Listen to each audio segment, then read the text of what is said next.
आपका बहुत बहुत स्वागत है। दुनिया का सबसे प्रसिद्ध तिरुमला लड्डू प्रसाद में पशु चर्बी का विवाद के ऊपर लोगों में काफी सारे सवालें उठ रही हैं। तो मैं हिंदुओं से कहना चाहती हूँ कि कोई जगन का समर्थन करने में व्यस्त है तो कोई चंद्रबाबू नायडू और पवन कल्याण की समर्थन करने में व्यस्त हैं। पर हिंदू भाई बहनों, याद रखना, ये हम सभी 120 करोड़ हिंदुओं की आस्था की बात है, हमारा मंदिर और हमारे भगवान की बात है। तो आप सभी इन राजनेताओं की तरफ से नहीं, हिंदू समाज की तरफ से लड़े। इस विवाद को लेकर काफी सवालें जगन सरकार पर और आंध्र का बीजेपी, टीडीपी, जनसेना का गठबंधन पर भी कुछ सवालें हैं। इस महापाप में जगन सरकार से लेकर वहां के तिरुमला तिरुपति देवस्थानम के कर्मचारी और रसोई में काम करने वाले ब्राह्मणों तक सबकी गलती है, क्योंकि इतनी बड़ी बात को छुपाना किसी के लिए नामुमकिन है। अब करंट गवर्नमेंट पर मेरे कुछ सवाल हैं। ये विवाद को सामने आकर 20 दिन हो चुके हैं, पर अभी तक किसी पर एफआईआर क्यों नहीं हुआ? दूसरा है, ये केस अभी तक सीबीआई को ट्रांसफर क्यों नहीं किए? कई सारे भक्त चाहते हैं कि ये केस सीबीआई को दे दिया जाए और इसके ऊपर पिल को सुप्रीम कोर्ट ने भी स्वीकार किया। पर आंध्र प्रदेश बीजेपी का कार्यकर्ता भानु प्रकाश रेड्डी टीवी चैनल डिबेट में आकर कहता है कि ये मामला सीबीआई को देने की कोई आवश्यकता नहीं है। देखिए, प्रसाद में बीफ फैट का मिलावट कोई मामूली बात नहीं है। ये दुनिया भर के हिंदुओं का आस्था के साथ छेड़छाड़ कर रहे हैं। तो ये सरकार इस बात को गंभीरता से लेना चाहिए और तुरंत जो जो व्यक्ति इस पाप में शामिल हैं, उन्हें गिरफ्तार करना ही चाहिए, चाहे वो पूर्व मुख्यमंत्री ही क्यों ना हो। और जल्द से जल्द एआर डेयरी कंपनी का जांच करके हिंदुओं को जवाब देना सरकार का कर्तव्य है। अब बारी है पूर्व मुख्यमंत्री जगन रेड्डी की बात।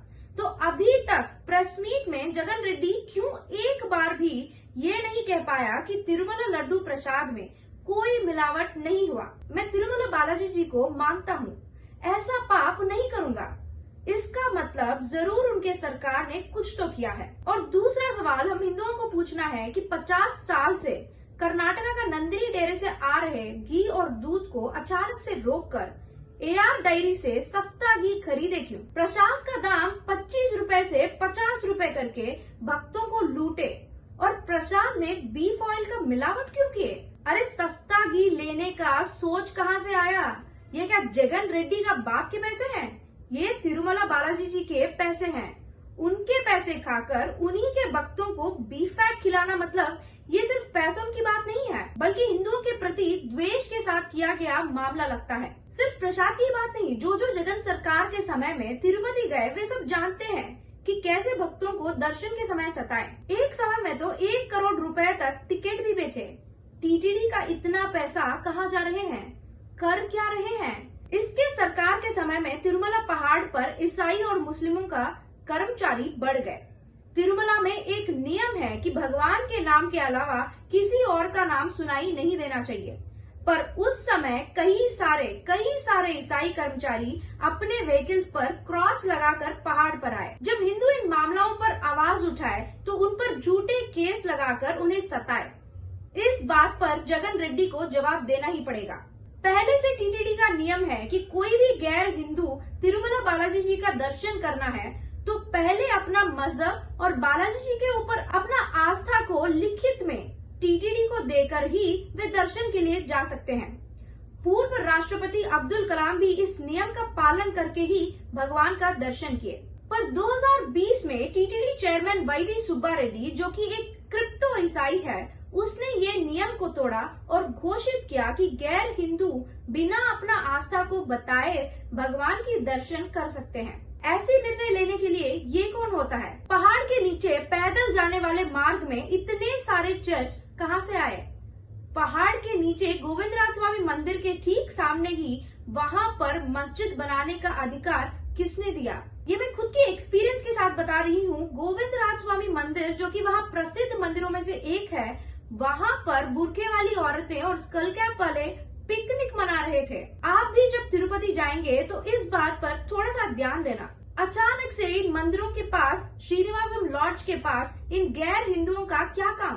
कौन इन्हें वहाँ जाने प्रोत्साहित कर रहे हैं? और सबसे ज्यादा तिरुपति में अगर आप एक और चीज की ध्यान देंगे तो वहाँ पर मांसाहारी दुकानें और मुगलई मंडी बिरयानियों के दुकान बढ़ चुके हैं। तिरुमला में यानी पहाड़ के ऊपर भी प्रसाद काउंटर से ज्यादा आपको आजकल प्राइवेट फास्ट फूड दुकानें मिल रहे हैं और हमें पता भी नहीं कि वो हिंदू है, ईसाई है या जिहादी। सिर्फ तिरुपति की बात नहीं है, जगन सरकार के समय में 400 साल पुरानी राम तीर्थम मंदिर में मूर्तियों का ध्वंस हुआ था और आज तक उन पापियों को पकड़ नहीं पाए। लक्ष्मी नरसिम्हा स्वामी मंदिर में सदियों पुरानी भगवान श्री राम जी का रथ को जला दिए और आज तक उनके ऊपर सरकार ने क्या कार्रवाई की है कोई पता नहीं। और जगन रेड्डी के पार्टी कार्यकर्ता कहे ये सब होता रहता है। हिंदुओं ने आग्रह किए कि हनुमान जी की मूर्ति तोड़े तो कहे इससे हनुमान जी को कोई समस्या नहीं, तुम्हें क्यों।